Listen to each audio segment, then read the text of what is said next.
Stop making your bouquets like this. Hi, I'm Darlene Rupke.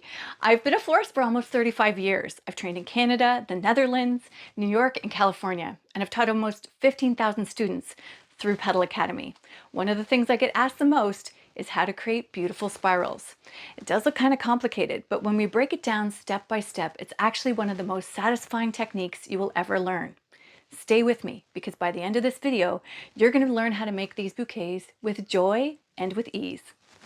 Sometimes the biggest areas that you go wrong is if you're holding your bouquet too tight or if your stems get crisscrossed and start to lace. You've done that. I've done that too until I learned this bouquet technique. If you want to learn how to make gorgeous spiral bouquets like this, stay tuned. Okay, so I've gone ahead and cleaned and prepped all of my materials. I've made sure that the foliage is removed from the bottom half of my stems. I also have my tying methods ready to go. I'm going to show you 3 different options today. Bind wire, an elastic, and a chenille stem are all great options. You can also use wax string if that's what you've got.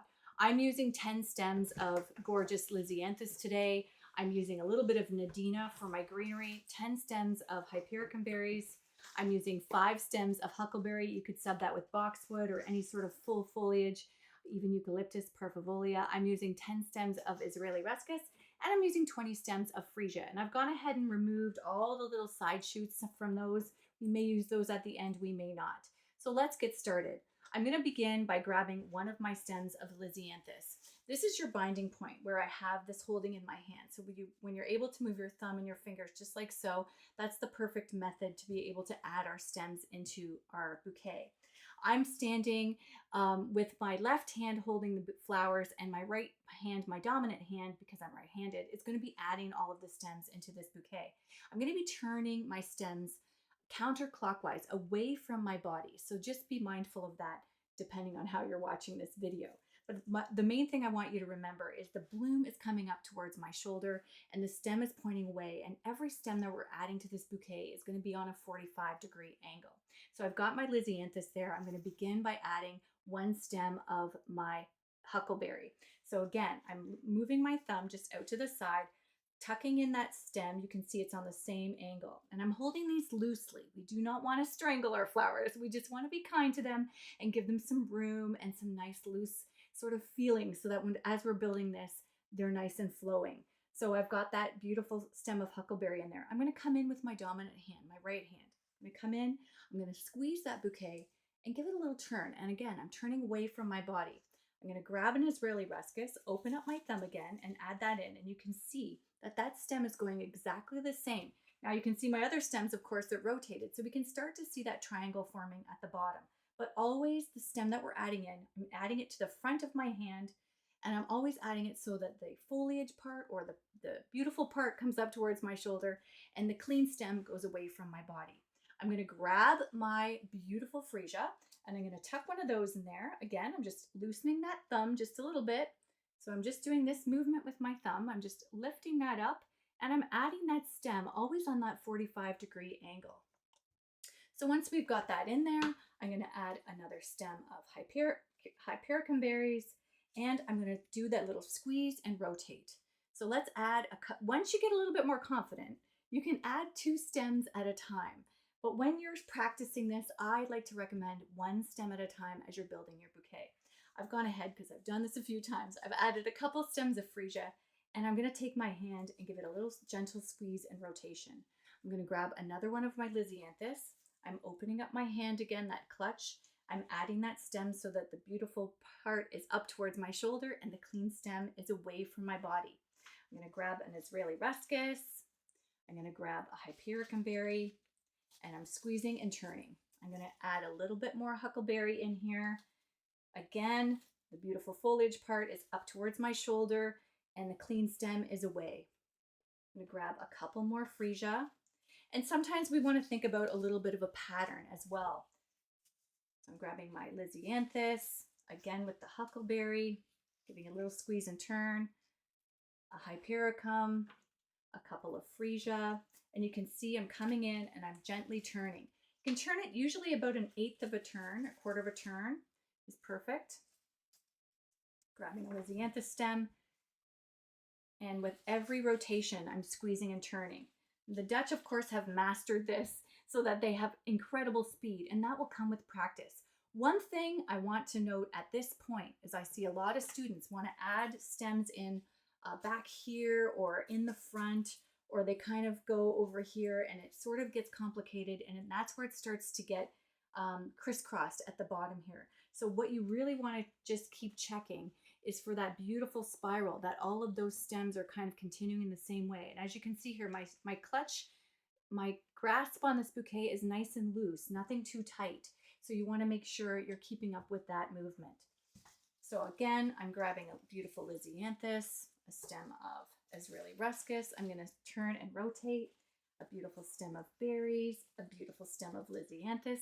And you can see this is starting to come around into that beautiful shape. Overall, we want to create that gorgeous mushroom shape, which are famous in those Dutch markets when we see these gorgeous hand ties. It's that beautiful mushroom shape. So again, my hand is coming in, I swoop it in from the bottom, and I give it a little rotation. So always that little piece of greenery. I'm adding a little bit of Israeli ruscus. Let me get a couple more freesias in here. Another Lysianthus, squeezing and rotating. Another berry as an accent. Another little piece of huckleberry, a couple more freesia, and another berry. We'll give it a squeeze and rotation. Now at this point, if it's getting really hard to hold, I've got a secret for you. You can take an elastic, just a plain elastic, and you can roll it up in between one of the stems. So just roll it up one of your stronger stems, go around your bouquet and come up again. And that will hold your bouquet together so that you can keep building bigger stems and bigger bouquets. I'm going to show you that again at the end, but that's a little bit of relief. A lot of designers will maybe use waterproof tape at this point as well, just to bind it, and then you can keep adding more stems.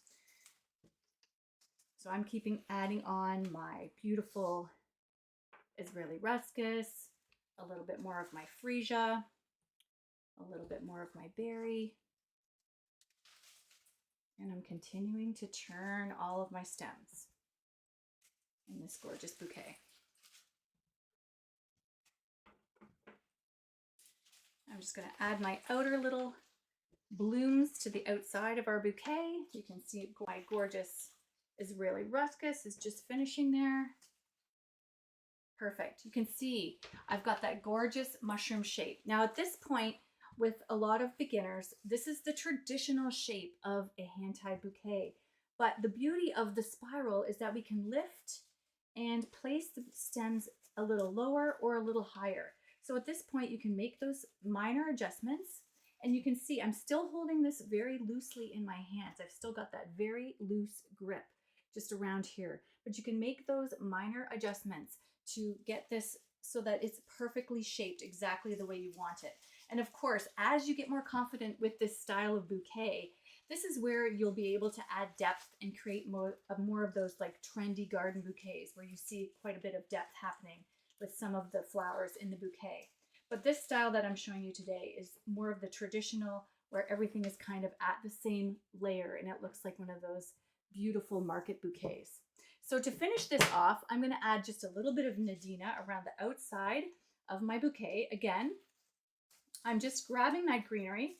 You can just open your grip. You're going to want to add that in to the very end. I'll show you from the top camera here. You just go ahead. You want to add that nicely to the end. I always find that finishes it off really, really beautifully around the edge here. So that gives us a little bit of just a collar around the outside of our bouquet.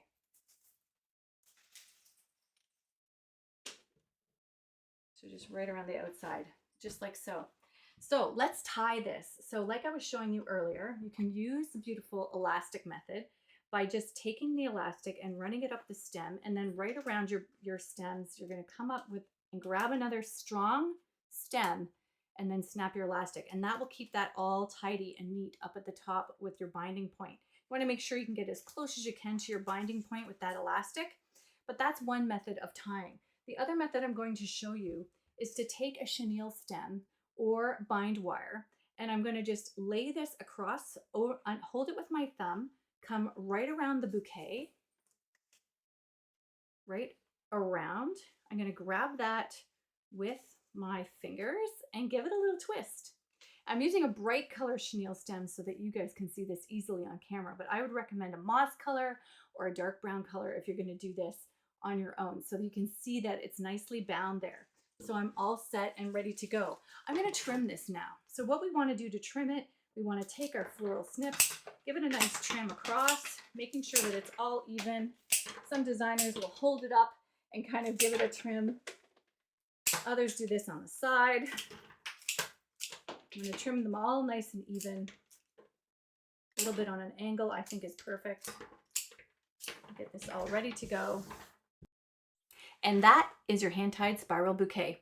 Thanks so much for watching. I encourage you to go and grab some stems today at your grocery store, a local market. Practice that technique because practice makes perfect. If you want to go a little deeper, we teach this monthly in our Fearless Floral Design Society. It's only $29. We teach from Canada live. You can ask questions. So whether you're an aspiring florist or a floral enthusiast and you want to learn and elevate your skills and techniques, we're here for you. You can ask questions through the programming. It's a really wonderful community. I'll put details down in the description and the link as well. And send me your comments below. Send me your comments. Send me pictures of your bouquets. Let me know what went right, what went wrong, and how you're doing. I answer every single one of those comments, and I'd love to see your progress. I encourage you to subscribe because we drop new videos every single week. Thank you so much for being here today. Be fearless with flowers, and I'll see you in the next one.